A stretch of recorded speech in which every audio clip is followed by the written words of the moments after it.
This is awesome, guys. I love these vehicles. I'm not gonna get in trouble for filming this, right? No. We'll do it all the time.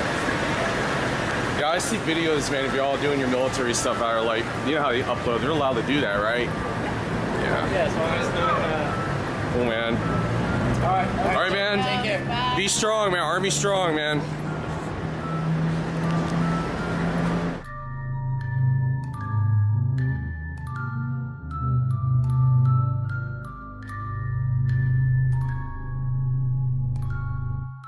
They're all leaving right there, as you can see. They're all right there leaving. Right here. We're in good old Florida, sunny Florida.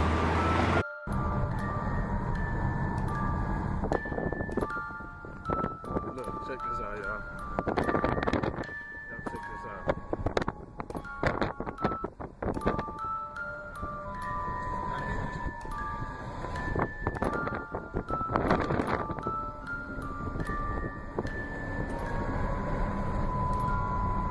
Y'all thought I was playing up. They raiding people's house for real. Look at this here. This is Dabu 7, and you were looking at footage of a massive martial law type military drill in Florida. This took place in downtown Fort Lauderdale. You can see the scale of this. Choppers everywhere, they're rounding people up in the streets. They're saying this took place last night, yesterday evening. This is posted on Facebook. This has been shared by GMN. And as you can see, there's just choppers everywhere. A few years ago on my original Dabu 7 channel, downtown Miami, saw the same thing. Not this big a scale, just a few choppers. Never marching people around in the street like this. But this is the latest. They're in the streets, they're in the skies, in Florida, doing these drills. Let it be known.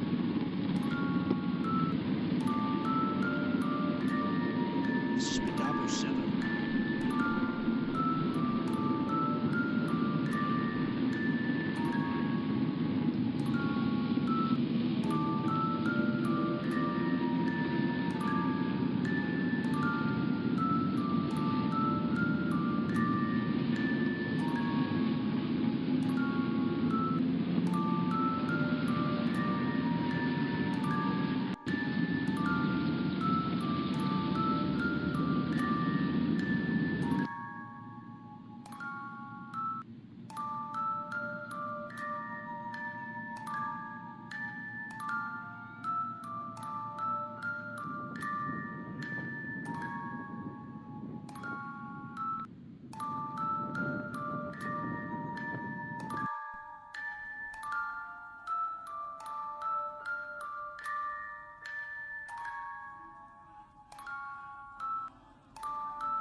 Men in Kevlar vests and helmets, camouflage, carrying automatic rifles, moving in tactical armored vehicles.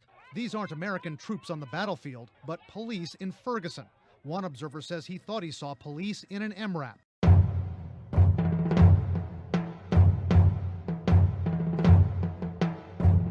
Drive across the U.S. border, I know I have to stop at a Border Patrol checkpoint.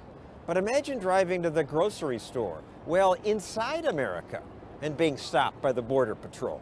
And what crime am I being charged with? Pastor Steven Anderson was just stopped at a Border Patrol checkpoint 60 miles from the Mexican border. What are you placing me under arrest for? The officers say their police dog alerted them to something in his car. But Anderson says the dog never alerted to anything. He wouldn't let them search his car, so officers break both windows and then tase him from 2 directions. Here's what he looked like later. On YouTube, you can see lots of confrontations like that because lots of Americans are upset about being stopped not on the border, but miles away from the border.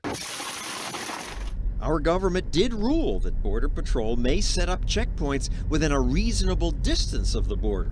What's reasonable? They set that distance as 100 air miles from any external boundary of the United States. 100 miles. That's where most Americans live. 2/3 of the people live in these spots. It's entire states, all of Florida, more than half of California, all of Maine, all of New Hampshire. Agents tell people that all residents are suspect simply by virtue of living in southern Arizona. Well, America does need to police our border. Rick Rainerson understands that. He's an Air Force pilot who served in Iraq and Afghanistan. Now he's based in Texas, where he found he had to pass through checkpoints all the time. There's no way to leave the border town without going through a checkpoint. The checkpoint he had to pass through most often is 67 miles from the border.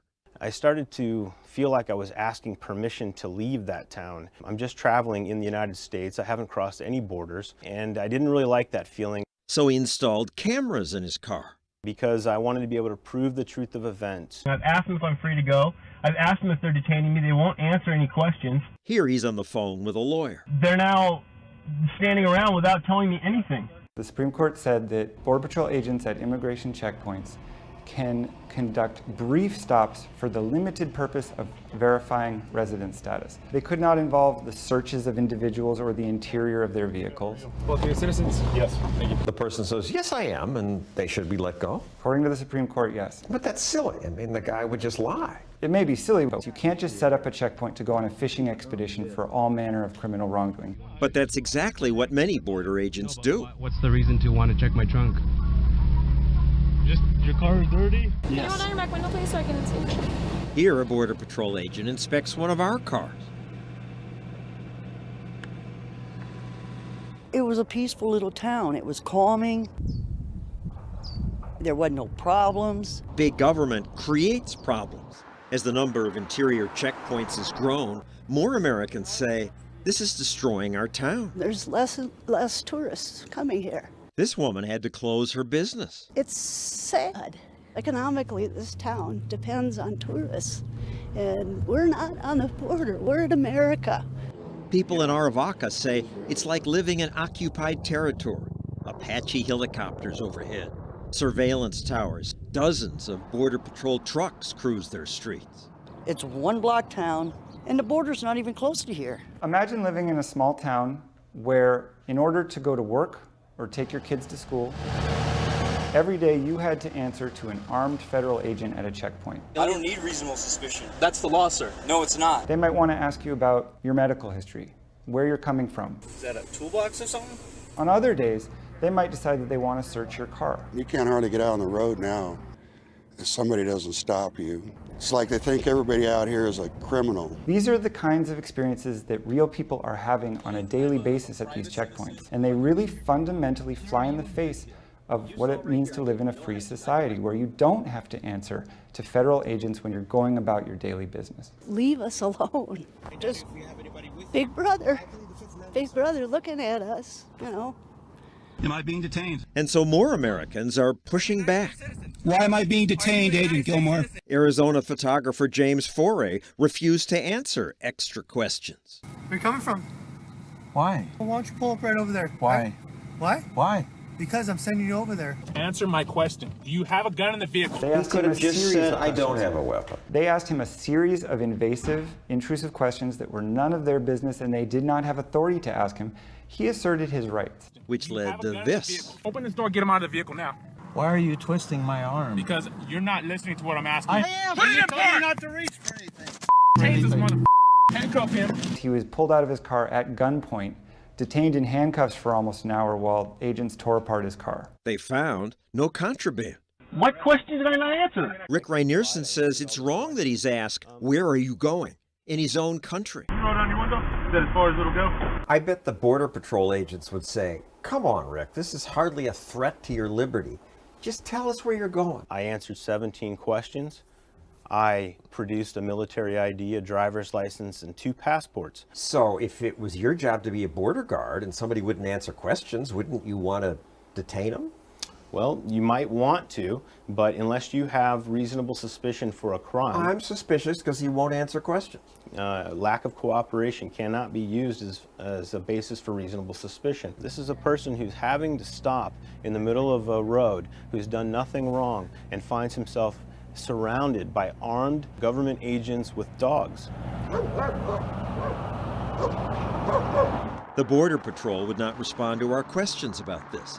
So Congressman Peter King defended the agency. I think of Border Patrol as Border Patrol. These are inland. If there's reasonable cause to do it, you can do it. I mean, we do have, remember, when people come into this country illegally, they don't stay on the border. They keep going.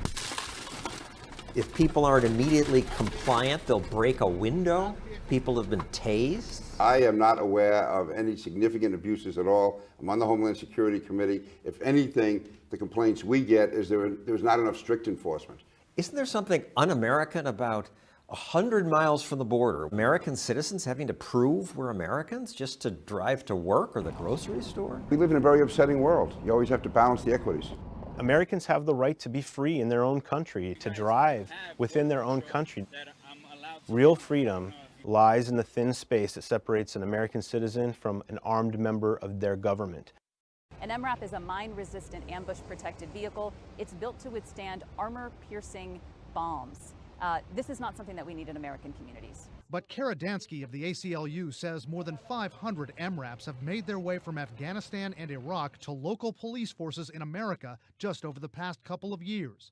It's part of what the ACLU, in a recent report, called the excessive militarization of American policing. Indications of that are everywhere in Ferguson. Police in these towns are getting much of this combat equipment free of charge from the Pentagon. The Defense Department says just in 2013, nearly $450 million worth of military equipment was given to law enforcement. A defense official says Ferguson police only got a couple of Humvees and a trailer. But police departments throughout Missouri, which are assisting in Ferguson, got 20 MRAPs and hundreds of M16 rifles in recent years. Critics say often when they get these weapons, policemen's attitudes change. Bring it! All you f***ing animals, bring it! Increasingly, the police are trained to view the people in the communities that they're supposed to be protecting and serving as enemies. It's not just their possession of all this equipment that's an issue. Watchdog groups say many of these police departments lack the training in how to use these weapons responsibly, and that often escalates the dangers. Dangers like police overreacting when conducting minor operations like serving search warrants. They will drive up in an armored personnel carrier, raid a person's home, holding assault rifles, holding people at gunpoint, yelling at everyone to get on the floor. This is an extremely traumatic experience, and we've seen over and over again situations like this where people are traumatized and sometimes people are injured and killed. But current and former police say criminals have increasingly more firepower, and law enforcement can't afford to be outgunned. If people are shooting at the police and committing looting and other violent acts, then the police need to protect themselves. The Defense Department supports this trend overall. While it would take you or me 4 to 6 weeks and unending hassle and documentation to secure a passport, as reported by the Washington Post, your local police force need only fill out a one-page form for an armored personnel carrier.